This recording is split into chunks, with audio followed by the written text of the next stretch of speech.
What's going on, everybody? Today I'm going to be talking about Candida albicans, which is a biomorphic yeast and fungus that I think a lot of people don't know. And I had a patient just recently, I've treated this in the past, but she came in, she had severe Candida overgrowth. And I'm going to be talking about her case as we go through this so that you can correlate to that, or you can say, maybe that does sound like you've really been struggling with something for a long time. And this is something that I've personally struggled with as well and didn't really understand just how severe it was and the impact that it had. So, what is Candida? Now, it is a biomorphic structure which makes it very hard to kill off, and it is a yeast and a fungus. So if you think about that, it grows on things that are wet and damp and maybe rotting, like you think about like a log. So if your body is able to support a yeast and a fungus, it means that one, your immune system, which we're going to talk about later, is depressed and you're not able to fight it off. And then the other thing that it means is that your body is almost like rotting from the inside out. That could be due from too many toxins, if you're too constipated. One of the biggest issues that I find is a decreased immune system, which we'll talk about. But that's why it can be so hard to kill off and so hard to identify. With this, the reason why it's such a big issue, especially if you struggle with any type of fat gain, then what will happen is that the yeast and the fungus will absorb and steal away your vitamins and minerals that you ingest. So this can lead to nutritional deficiencies. One of the reasons that we eat is to get the amount of micronutrients, not just macronutrients like proteins, fat, and carbs, but zinc, potassium, chloride, sodium, all of those we eat in order to carry out certain processes for like our thyroid or hormones. However, if this yeast and fungus, this Candida, is taking away from that, it's hard for you to get those correct quantities. Now, I'm not saying that this causes any type of thyroid issues, but it can definitely be a contributor to it and make you more susceptible to developing thyroid issues, which I see.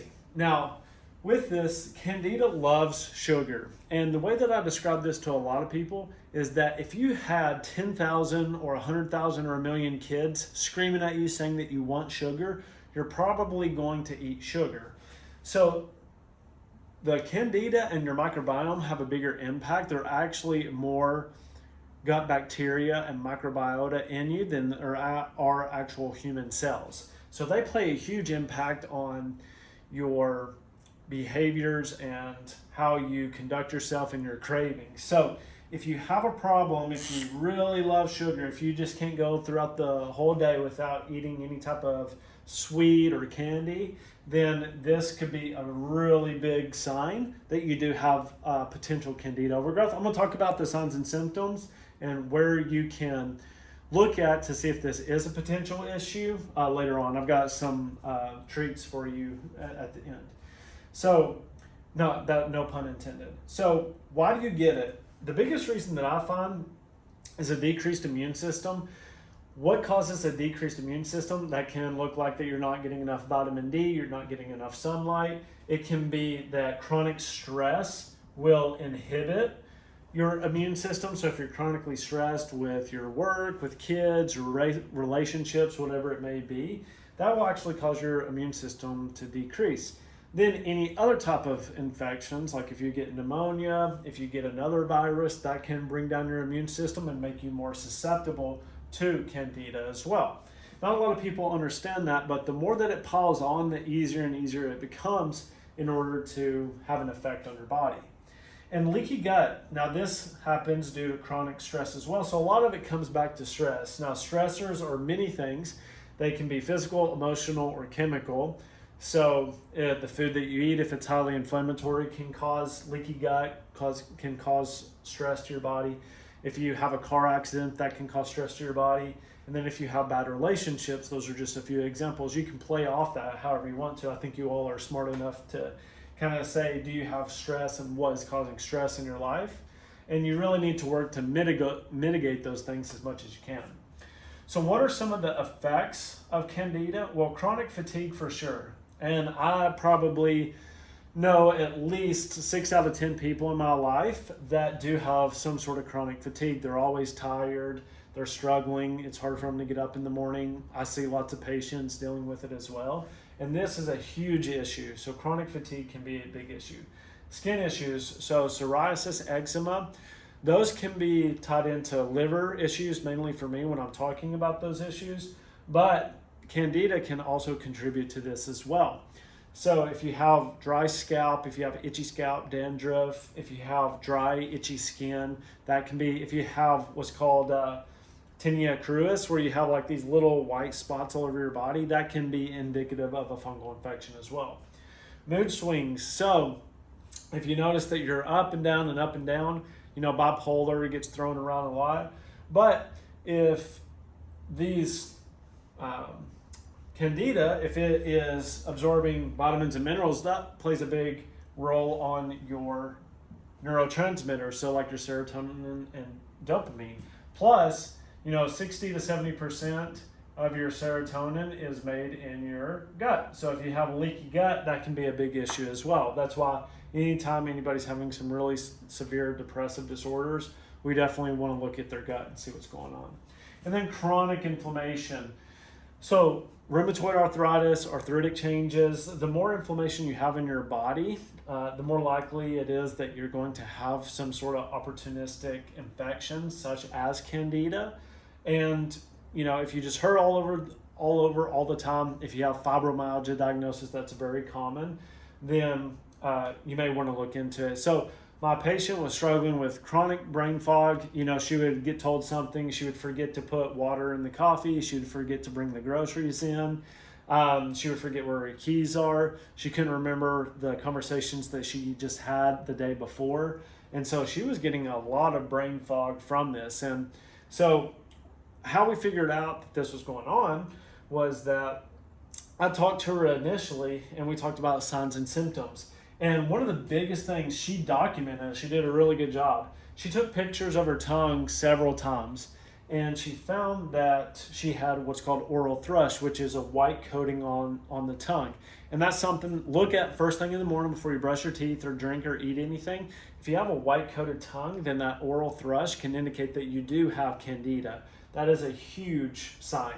And it's one that you can see. And I would recommend that you take pictures and document that. And we'll talk about who to talk to about it later.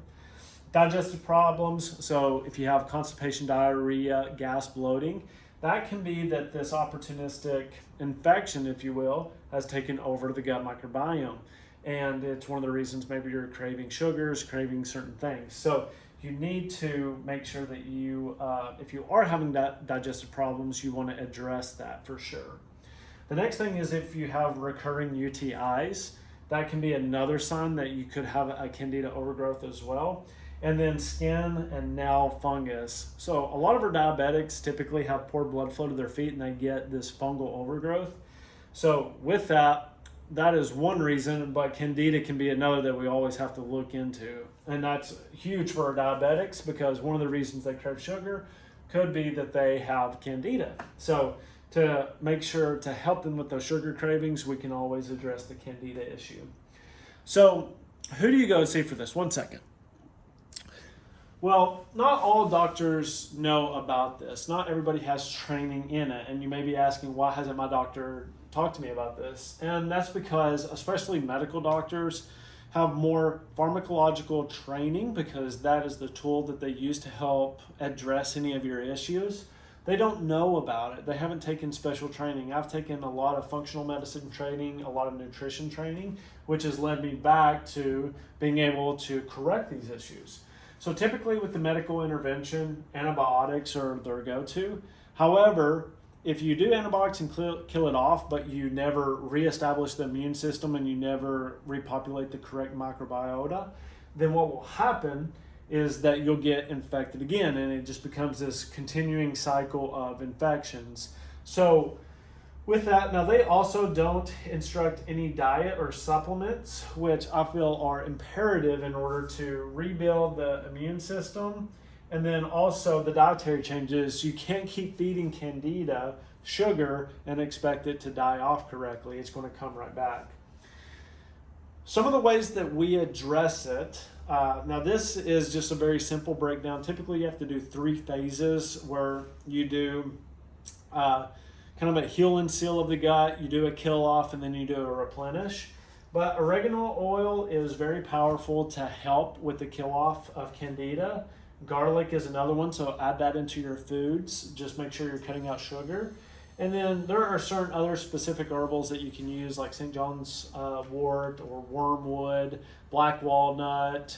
Those things can help, but you kind of have to understand how bad is the infection, how long have you had it, do you have any other symptoms with it, in order to pick out which are the right ones. So I know that was a lot of information. Hopefully you all have followed along. Hopefully it's been informative and helpful. Maybe this correlates to you or a loved one.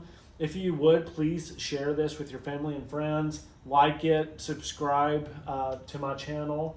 And yeah, if you have any suggestions, if you have any specific questions, just comment below and I'll try to get to them as soon as I can. I usually comment pretty fast. And then I do have a newsletter if you want to sign up for that in the link below. You can check that out, or in my bio, you can check that out. And we're going to be going through 2024, how to address these issues, what are some underlying issues that may not be addressed by your typical doctor. So thank you so much for watching, and I'll see you all next time. Bye.